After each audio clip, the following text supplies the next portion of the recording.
What's going on, everyone? The King of Drones here, Zach Starr, the host of the Daily Drone Show, and today we're going to be reviewing the DJI Phantom 4 Pro. We're going to be unboxing it, setting it up, and doing a good old famous flight test. I'm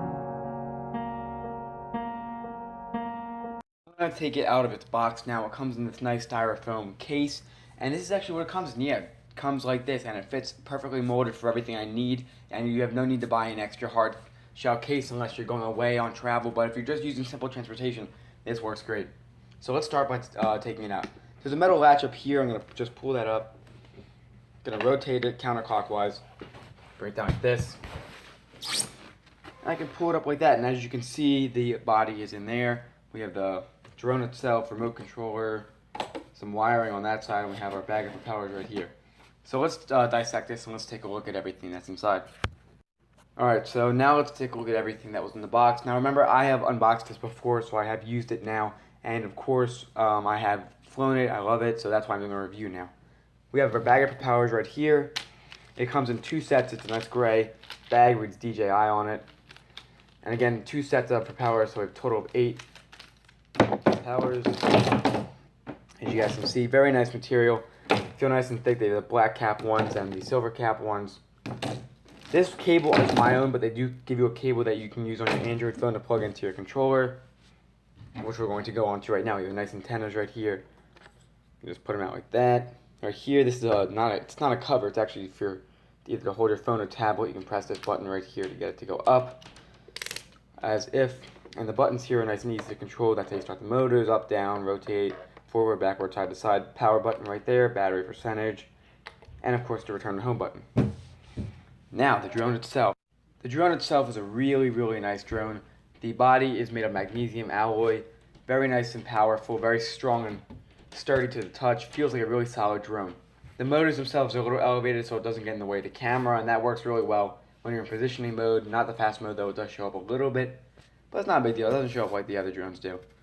So the battery itself in the back, nice standard Phantom battery. Press it to see the battery percentage. Squeeze and pull to take it out. So yeah, that's the drone itself. We're going to go to, of course, the main part, the camera. Here's the camera right here with the gimbal holder on it. Now this camera is 20 megapixels. That's really good for a drone. Probably one of the best besides the Inspire 2. So 20 megapixel camera, 4K at 60 frames per second. Really nice drone. So now let's set it up for flight.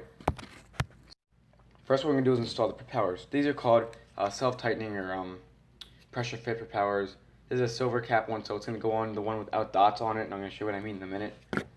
Just lightly just place it on there and twist it until it appears to have hooked on, and then you got to press it and squeeze, or just rotate and twist and give it a little pressure to make sure it's on. I'm going to do the last silver cap over here. Going to bring it up a little bit just so my backdrop doesn't get in the way. So leave that on there. Twist and pull. Black one. Twist and pull. And like I was saying a second ago, this has black dots on it, and that indicates it to be a black cap one. So that's really nice. I like that a lot. It's really nice how it pressure fit instead of having to just spin it on. It seems more reliable, and it's not as easy to unhook. Because you can spin this both ways with pressure, and it won't come off as if you do it with a spin one. The opposite way, it will come off. So I feel like it's easier that way. Nice and easy preparation for that. Now the battery. This battery is nice and simple. Click it to let it read. Now you put it in with the button facing this way, or where it says Phantom 4. You want that facing down. There you go. And you want to latch it until you hear it click. Just like that. Nice and easy. And the battery life gives you about 30 minutes of flight time. The most I've gotten is 26, and I brought it down to 10% at that point. Really not a smart idea, but I did want to test the battery. And it worked terrific, and I like it a lot. I give the battery 10 out of 10. And I'm about to give the preparation a very good grade because it's really easy. Now here's the gimbal hold. Just pinch those, and I'm going to release them. Just as simple as that. And there you go. The drone is now ready for flight. Now let's talk about the remote controller. I love the remote controller. It's not that complicated if you get to learn it. Let's look at that right now. So I'm going to move the drone over. Here's the remote controller. To put the antennas up, you want to put them up, rotate them a little bit, and bend. Just like that. 6 on the side. And then this right here, you pop up. If you want to put your phone in there, you just gotta put these hooks out. If not, just put those up. Squeeze that button, and you can pull it up to be that big. And you can see how big that is. So I put that down. And now we're gonna be ready for flight. So preparation was like nice and easy, 30, 40 seconds. Unlike the Inspire 2, or the Inspire 1 even, which takes forever to set up. So now what we're gonna do is we're actually gonna turn this guy on. We're gonna show you how to start the motors and all that. Now it's not usually to do it inside my house, but since I'm in a nice big studio, I'm going to do it for you guys. To turn on the battery, you just press it once to tell the battery life, and then press and hold, and that will start it up.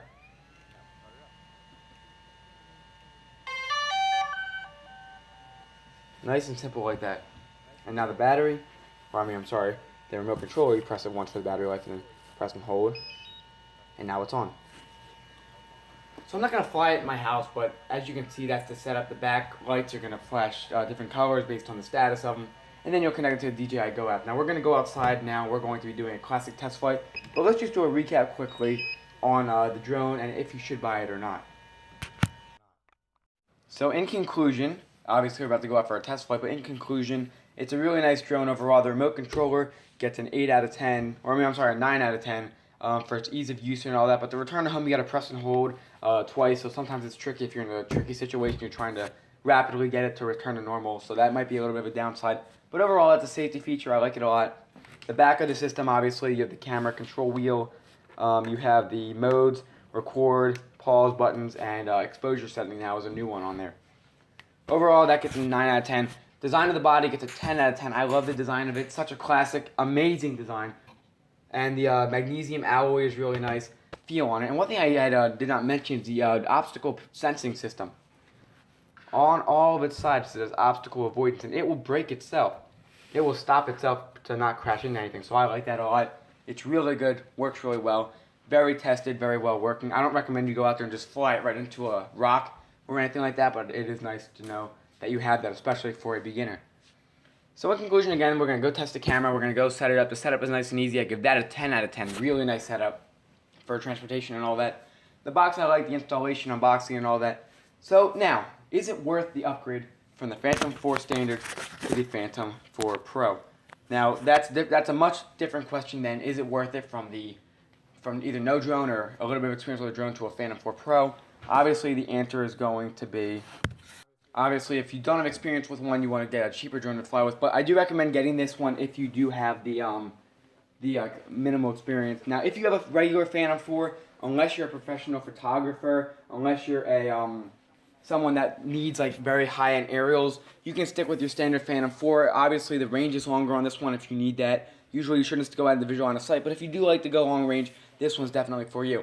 Now, if you want the obstacle sensing on all the sides, this is one. So if you need it for safety features, get this guy. If you want faster, this guy. If you want a better camera, this guy. If you want farther range, this guy. But if you don't need all that, if that's not an essential to you, don't spend the extra $500. Get a regular Phantom 4. But overall, I do recommend the Phantom 4 Pro, and it is a really nice flying machine. Now let's go outside and let's fly this baby.